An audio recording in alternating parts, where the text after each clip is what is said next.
Happy Valentine's Day!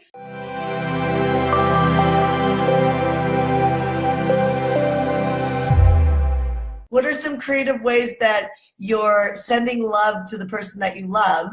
And then secondly, what are you doing right now with your marketing that is an opportunity for you to connect deeper? So one of the things that the media knows really well is that when there's all these different holidays like Valentine's Day, those are like great opportunities to connect. And connection creates currency. Connection creates love. Connection creates a good marriage. Connection, really, I was saying to my husband at like 3 o'clock this morning, whenever you see that things aren't working inside your business or your marriage or your fitness or anything that you're working on, you can just stop and just say, where could I be more connected? Where could I be more connected? And so something like a Valentine's Day, it's a great opportunity to build a deeper relationship. It's a great opportunity for you to, take someone you love and just make them feel so special. Do something that they want versus what you want, and just expand that relationship. It's a great opportunity for you in your marketing to actually just give something. I mean, if I was to, I'm going to brainstorm and show you inside my brain. If I wanted to, I could do something like, maybe discount my list power training for 50%. That might be like a big Valentine's Day gift that I gift to someone. I might do a giveaway where you donate $97 and I give you like $5,000 or $6,000 worth of training, and that $97 goes to, let's say, a charity. Or I might just do a vulnerability email. Or a vulnerability video out to my database to share something that maybe I wouldn't normally share, that's very loving, that other people can relate to and relate to me. So whenever you have a connection, you have a bond, and then you have influence. And a lot of people spend a lot of time trying to get influence, especially on the online climate. But they forget to stop selling for a minute. Not that there's any issue with selling, because you can. I just showed you some examples of selling. But actually just stop and connect, right? Just stop and connect and find ways to connect. So what are ways to connect? Write this down, because this is important. If you're finding that people aren't listening to you, you don't have enough influence, and influence is what creates leadership, and leadership is like a huge piece in your ability to, I should say, influence doesn't create leadership. Leadership creates influence. But what creates influence is actually the connection, right? When people know you get them, they open up to you. So here's some ways that create connection. So first of all, you can give extraordinary, ridiculous offers that are a paid offer that is just something that everybody's like it's kind of like, I love Spanx, right? Like I love the leggings Spanx. And if you haven't tried them, you have to try them. They're amazing leggings. But like, it'd be like Sarah Blakely all of a sudden, like donating for one day, all the proceeds for Spanx for Valentine's Day to a nonprofit or a charity, or to make a difference somewhere. That could be a huge give, right? It's like a ridiculous give. It could be something along the lines of a connection, could be sharing something with your database that you don't want to share with them, or sharing something on a live that you don't feel comfortable sharing. Right? And now I want to put a stipulation on that. Do not process with your audience, right? But there are things that you might not want people to know about you, that if you actually just shared it, you would get raving fans, because they would just totally connect with you on a level that they would normally never connect with you. So you become real instantly when you do that. Now that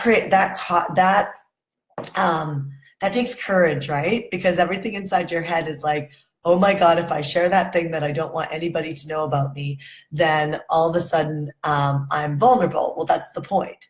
The vulnerability is what creates connection. So all we're talking about right now is, how do you create more connection with your messaging and your marketing, and then ultimately that does equate to you making more money, because people can make a clear choice. I mean, the best sales are the sales that give people a clear choice. That's a yes, I'm in, and I love you, and maybe I have to figure out some things to figure it out, but I'm in and I'm committed. And the other is, I clearly can't stand you. I don't want anything to do with you. Get off my feed, right? I get that too. There was on one of my copies with Shanda, I think it was last week, somebody, there was a bunch of people shared, which, by the way, I love it when you actually share. You know, I actually look at the people who share, and I just thank you for making a difference and sharing my coffees with Shanda to make a difference for people. But saying that, I was looking at the shares and I was looking at the comments, and there was this woman who came onto the comments. She's like, oh my God, who is this girl, talking about me, right? Who is this girl? She wears so much makeup. And I'm like, I'm reading it and I'm going, I don't even wear any foundation. Like I just wear eyeliner. I'm like, how mean is that? And then there's like another girl underneath her saying, yeah, don't listen to her, or something like that. Well, I'm paraphrasing now, but it's like, keep doing what you're doing. And it's like, so that's actually a good sign. What it means is that somebody's clearly making a decision to choose out, right? Like, so you want that. So really being like, really being vulnerable and being okay with the fact that some people will like you and not like you, allows you the space to become more vulnerable. And that will create probably the most connection you will ever create out of any marketing you're doing, is share the stuff you don't want to share, or share the thing that you don't want anybody to know about you or your life. Thirdly, a third thing that you could do is you can do a rant. Sometimes you guys hear me do this on Facebook Lives. I've been doing this for, I don't know, a couple years now. I'll get on a Facebook Live and I'll just rant. And, you know, the more I unleash myself, the more stuff comes out of me. And, you know, sometimes you even insult people and you don't mean to insult people, but you kind of do mean to insult people, meaning that it's what you believe. It's kind of like, like Courtney unedited, Denise unedited, Carla unedited, Lexi unedited, right? Lisa Richards unedited, right? So it's an unedited version of yourself where you just rant about a topic. You know, if you can let yourself flow, what's going to happen again is you're going to get raving fans and you're going to get people who cannot stand you. This is a really good thing because, again, you're forcing people to make a decision by being clear about who you are.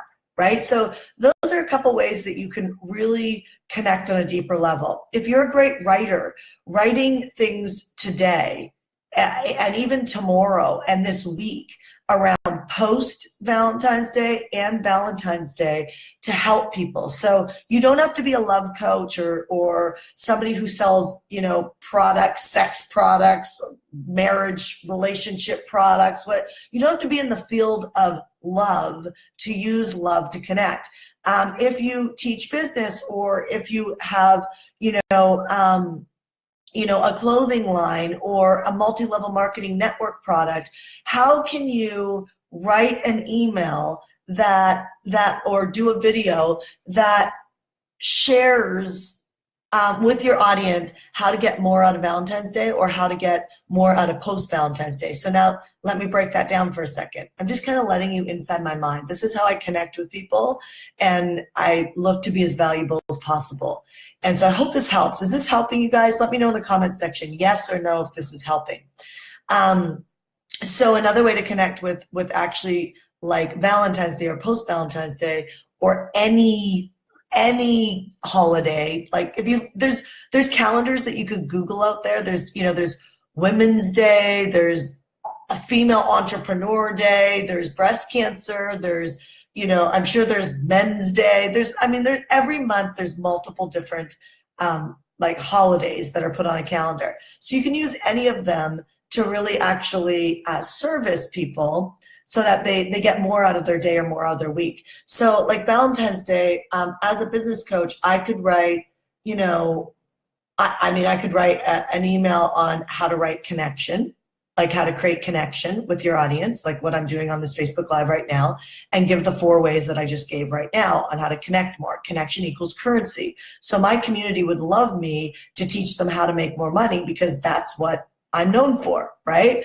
However, I could mix useful and vulnerability, and I could actually send out an email about what it's really like behind closed doors as an entrepreneur, waking up at 3 o'clock in the morning and thinking about what I want to do and not want to do in my business. And then thinking about like I'm so frustrated right now trying to build, or not trying to build, trying to book vacations for my life.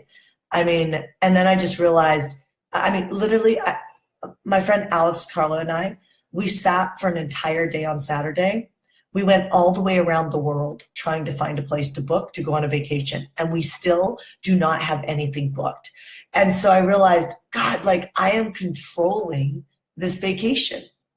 You know, like even in the areas of my business right now that I'm a little bit irritated at, I want to jump in and control it, right? I want to make it smaller so I can control it. And if I make it smaller, I can do it my way. I can do it the way it's going to be best. We're going to get higher quality. You know what I mean? Like, and all these things go on inside my head at 3 o'clock in the morning. And how do you think that affects my sex life? How do you think that affects like my warmth, right? My ability to be a woman. So right now I'm going into a vulnerability, like all these things I'm talking about are real, right? They're all real. And I'm sharing something that I really don't want to share. I'm sharing something that doesn't put me in a great light. I'm sharing something that feels very vulnerable. And I have to work on, like, I have to work on being warm. I have to work on, like, I have to be so strong about not talking business after 4 o'clock, because I go into coaching mode, I go into mentor mode, I go into business mode, I go into masculine mode. I also raise a son, which is very masculine. Everything planning is very masculine. Ladies, if you're booking the reservations for dinner tonight, that is very masculine. Maybe throw the ball back in your man's court and have him do it, because you're actually taking his role. And I know he might throw the ball to you, because many men have become feminine these days and they've thrown the ball to their masculine women, because we're out there, you know, it's a confusing time. It's a confusing time because we're out there, women are growing at a massive rate in businesses and in careers. And what that's doing is it's creating a recalibration. There's nothing wrong with it, but it's creating a recalibration of how we do relationships together, right? And so, which means that in my opinion, you have to be hyper aware, not to, just because you can doesn't mean you should. Just because you can do more, arrange more, manage more, doesn't mean you should. Right? So the more you take off your man's plate with things like that, the more they start becoming what powerful women can't stand, which is they start to think their man is weak. And right there, I'm being vulnerable. Right there, I'm being vulnerable. Because I know there's a bunch of people right now, I'm trying to model what I'm talking about. It's a bunch of people right there that do not approve of me calling a man weak because of that situation. Right? However, there's a whole bunch of other women who say, I can't find a strong man because they're weak or they're intimidated by me. Now, it doesn't matter if any of this is real or not real. I'm just saying that when you start talking like this openly on lives, on your emails, on your videos, you're going to find that you're going to create raving fans and you're going to create complete haters. And you only need about 1,000 raving fans, which should be a blessing, because 1,000 people, you can actually create 1,000 raving fans in a year. If you actually just focused on being real, focused on the things that I shared earlier in the Facebook Live about the different ways to connect, if you actually focused on those 3-4 things, then what's going to happen is your marketing is going to get so good that you're going to create your raving fans and you're going to create your absolute haters. And then you got to grow thick skin, because it still hurts when someone tells me that I have fake hair online, which I don't, it's all mine. But people are like, especially women, they can be very mean. And men can be too, right? Like I had somebody, by the way, the person who was commenting last week about mean things on my thread, I clicked on her page, and when I landed on her page, it had all these beautiful posts about the Bible and scripture. And I'm like, that's why people turn away from religion. You know, and so that's it. That could be a rant right there. I could take that whole experience and make it a rant on why people who are religious and go to church and spiritual, why they are battling a spiritual warfare, because at the end of the day, they're not being biblical behind the closed doors. They're being assholes. They're being mean. criticizing. I mean, the scripture actually talks about if you criticize that you're being the judge, which means that you won't be forgiven and go to heaven, right? And so, but yet there's all these people judging and criticizing not only themselves, but other people. So that would be like an example of a rant. Now, I would have to unleash on that, right? Like I would have to be really risking and unleash on that and risk religious people and spiritual people and like all these different people hating me. But what would happen is I would gain 100 raving fans, right? And you only need 1,000 to create a company that not only grows, but those 1,000 raving fans, they're a stand for the work that you're doing, right? Like they refer, they share. That's why I always look at the shares on my Facebook Lives. They share. They're the people that you want to pour most of your, like not most, all of your energy into. You want to deliver everything that they want and allow them to continue to grow the community and continue to grow the movement, because a movement doesn't happen with one person, doesn't happen with one leader. It happens with a tribe of leaders. And so you need those 1,000 raving fans, which are 1,000 tribal leaders, to be able to make a big difference in the world, which is going to require you to be risking, courageous, and talk about things that you might not want to talk about. So I'm going to end on that note, and tomorrow we will have 6 a.m. Coffee with Shanda as well at 6 a.m. Pacific Standard Time, 9 a.m. Eastern. I will see you at 6 a.m. Coffee with Shanda tomorrow. Bye.